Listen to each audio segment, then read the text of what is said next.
Assalamu alaikum friends, hope you all are well.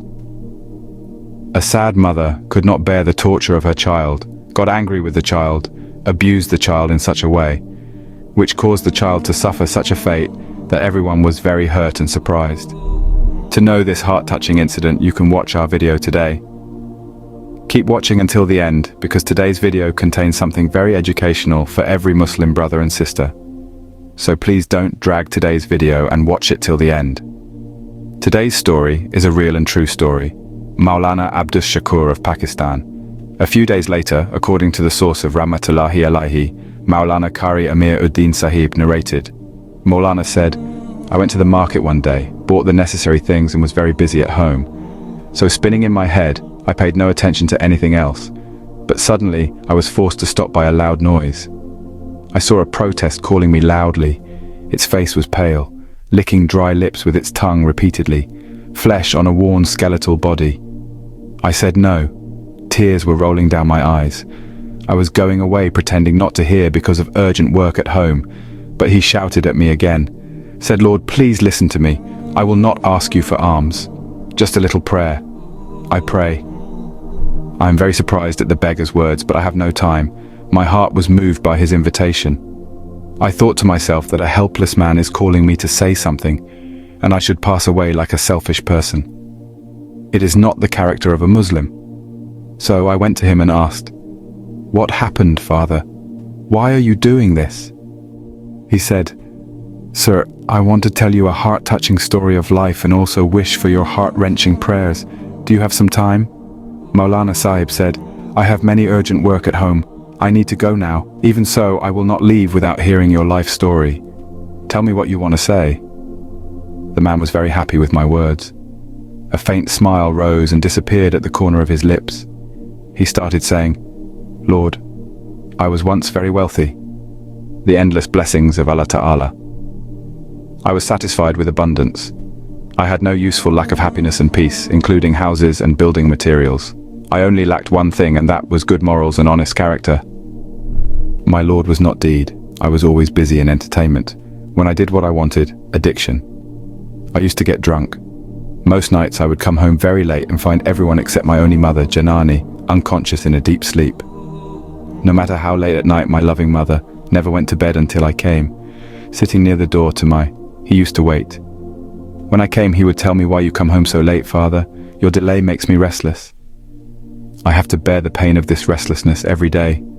From tomorrow morning, come back home. I don't say anything in response to Mother's words.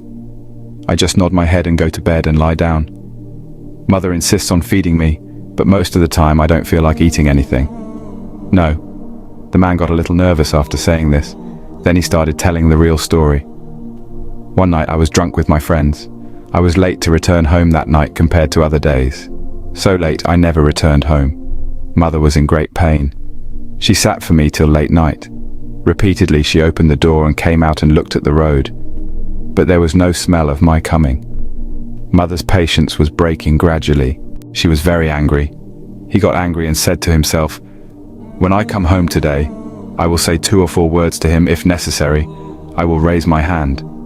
As soon as I returned home, Amma started scolding me. Even at one point she slapped me on the back in anger. He said, Don't you understand the pain that your mother is going through when you return home at night? Why are you giving me so much pain? Seeing my mother's anger, I was also angry, because I was drunk, so I could not stay upright after Mother's slaps and scoldings. I immediately lost consciousness, took off my shoes and threw them on my mother's head, without even thinking about who I was dealing with. He wept bitterly, raised both his hands and cursed God. He said, "O God, you have seen the misbehavior my son has done with me, O Rahmanur Rahim. You judge it." Pukai Kark, my mother, was not alive for long after this incident.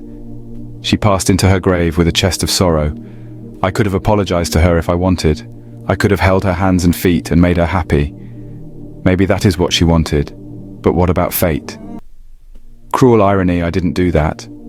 I never once went to my mother and told her mother I was wrong. Forgive me, Mother's bad prayers were answered word for word. But I never thought about the consequences. Didn't think the result of Mother's curse would be so cruel. Immediately after Mother left, a huge furor appeared on my side, such a big furor no one had ever seen before. I was always restless due to its severe pain. I almost stopped eating and drinking in such a situation. No work. It was impossible to get. At times the level of pain would increase so much that I would pass out. Sometimes I screamed like a bull. In the meantime, doctors have been seen. Specialists are giving continuous treatment, but the result is absolutely zero. After a few days, large insects appeared in the wound. They are cruel to me. We have never seen such unknown insects. How many medicines were given and how many injections were pushed, but the insects could not be killed. Not only that, day by day, the number of insects was increasing day by day. Nothing could control them. I used to say to anyone who sneaked to see me, "Take whatever money you need, but you treat me well. I can't bear to have my relatives heal me."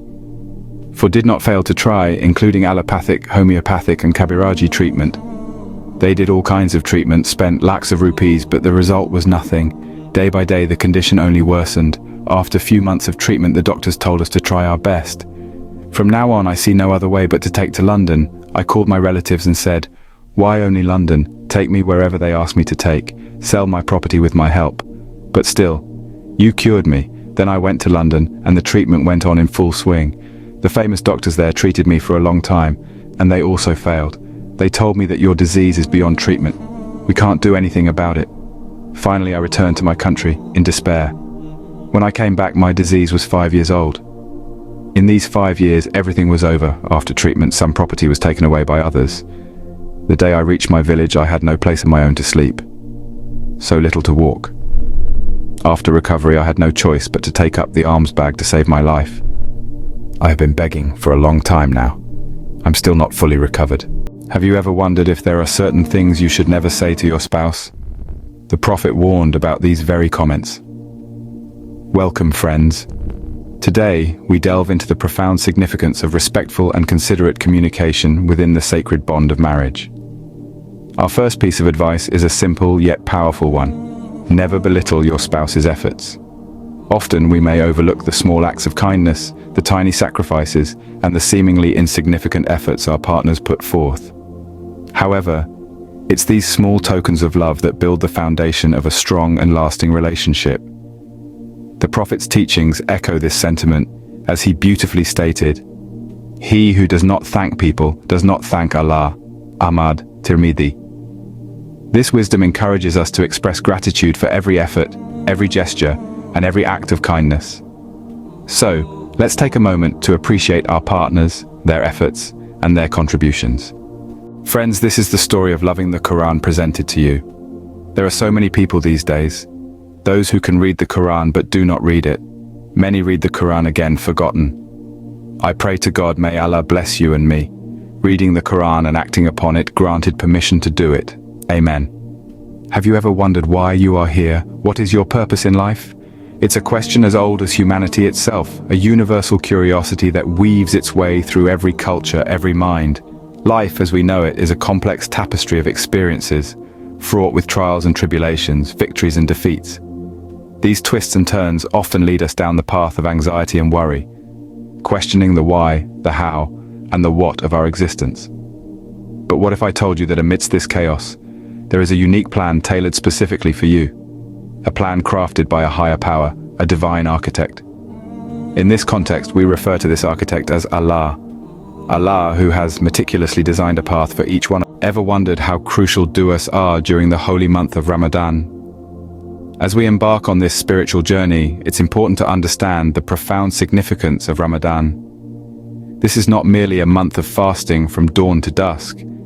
It's a time of heightened spirituality, increased devotion, and deep introspection. Ramadan is a period of cleansing and purification, a time for us to rekindle our connection with the divine and reaffirm our faith. At the heart of this spiritual journey are du'as, the heartfelt prayers we offer to Allah. Du'as are not just recitations or rituals, they are intimate conversations with our Creator. They are our personal channels of communication, our means of seeking forgiveness, guidance, and blessings from Allah. The significance of du'as in Ramadan cannot be overstated. It's a time when the gates of heaven are opened, and the reward for good deeds is multiplied. du'as become our spiritual currency.